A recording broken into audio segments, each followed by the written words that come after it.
자, 그래서 뭐 이러한 일련의 사항들로 인해서 어쨌든 1심 결과가 나왔고 이화영 전 부지사가 지금 하고 있는 주장 뭐 연어 사건이라고도 얘기를 하는데 연어 사건 너무 창피하죠. 자, 검찰이 계속해서 나를 회유했다. 이재명을 뭐 죄인 만들기 위해서 일련의 플랜이 가동 중이고 나에게 계속 무언가 회유의 압박이 있었다. 뭐 이런 얘기를 계속 하고 있는데 네. 제가 그냥 단도직입적으로 여쭤보고 싶은 건 검찰이 이화영 전 부지사를 회유했다. 맞습니까? 저는 그런 걸 본 적이 없어요. 예, 뭐 그런 사실이 뭐 저 없는 데서 이러든지 어쩐지 제가 뭐 안 봤으니까 할 말은 없지만은 네. 제가 있는 데서는 전혀 그런 걸 본 적도 없고 그런 느낌도 없었고 네. 제가 되게 기억에 남는 건 그 당시 형사 6부장이었나? 제가 아직 그 성함을 제가 기억을 못 하는데 어떤 부장검사가 한번 이화영 씨하고 저랑 이렇게 한 면담을 했었어요. 한 10분 정도? 15분 정도?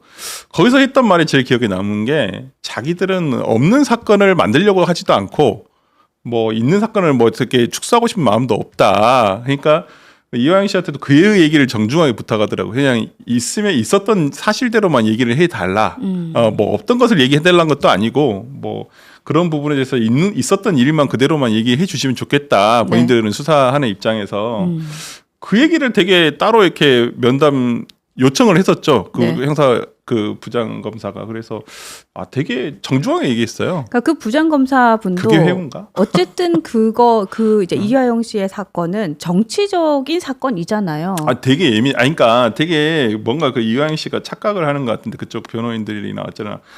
되게 이목이 많이 쏠려 있는 사건이잖아요. 그렇죠. 근데 여기다가 어떻게 인위적으로 검찰이 예를 들어서 일반 형사 사건 같은 경우에도 하던 예를 들어서 뭐 사실대로 좀 얘기해라 이런 얘기도 솔직히 못 한다니까요. 예를 들어서 진짜 회유를 하고 싶더라도 워낙 이목이 많이 집중된 사건이기 때문에 그렇게 함부로 할 수는 없다고 저는 보여요. 그래서 저는 잘 모르겠습니다.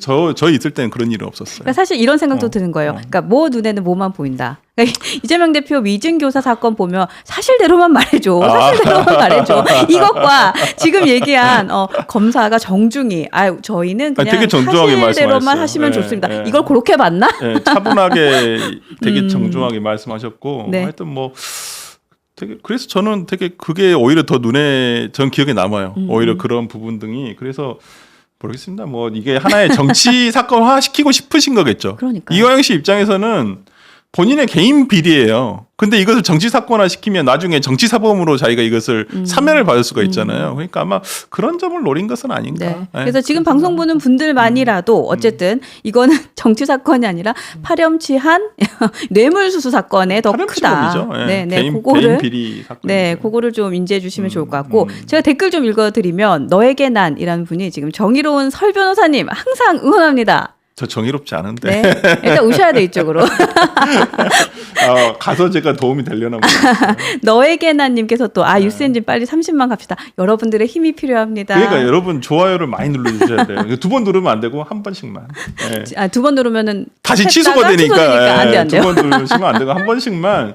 이게 좋아요가 제일 중요합니다. 저도 이렇게 유튜브 많이 출연해보고 하는데 좋아요가 많이 눌러져야지만 그게 이렇게 떠요. 그러니까 제가 오늘 아침에 여기 계신 분들 많이 안 좋아하시나? 서정욱 변호사님이랑 같이 방송을 아침에 그랬더라고요. 라디오를 하거든요. 김태현 정치쇼에 항상 나가는데 그러니까 저는 거기서는 약간 이제 공중파는 유튜브랑 약간 틀려서 제가 가끔 이렇게 그 서정욱 변호사님이랑 같이 의견을 같이 할 때가 있어요. 뭐 있는데 그때 역할놀이를 할 수밖에 없어요. 그러니까 양쪽의 변호사 나와가지고 똑같은 얘기할 수는 없잖아요. 그래서 이제 어떤 분들이 그런 얘기도 이렇게 쓰더라고요. 그러니까 야 너는 방송 나와서 이 방송 저 방송 나가서 왜 딴소리 하냐. 그런데 공중파는 어쩔 수가 없습니다. 그럴 때는 제가 지어드린 거 있잖아요. 내가 합리적인 그러니까 저는 중도 그렇죠. 자객이라 그렇다 이렇게 얘기하시면 되잖아요. 합리적으로 중도적으로 얘기하는데 그러면 민주당에서 항의가 들어온다고. 그래서 저 역할놀이 좀 합니다. 지금 바로 베로니카님께서 안 좋아요 서변 이렇게 딱 바로 이제 치고 들어오셨어요. 서정욱 변호사님. 근데 개인적으로 만나보면 저는 모르겠어요. 이제 저는 이제 하도 일주일에 한 번씩은 꼬박꼬박 뵈니까 모르겠는데 하여튼 뭐 그래도 진영에 대해서는 상당히 고민을 많이 하고 있더라고요. 진영에 대해서 고민을 많이 하고 있고.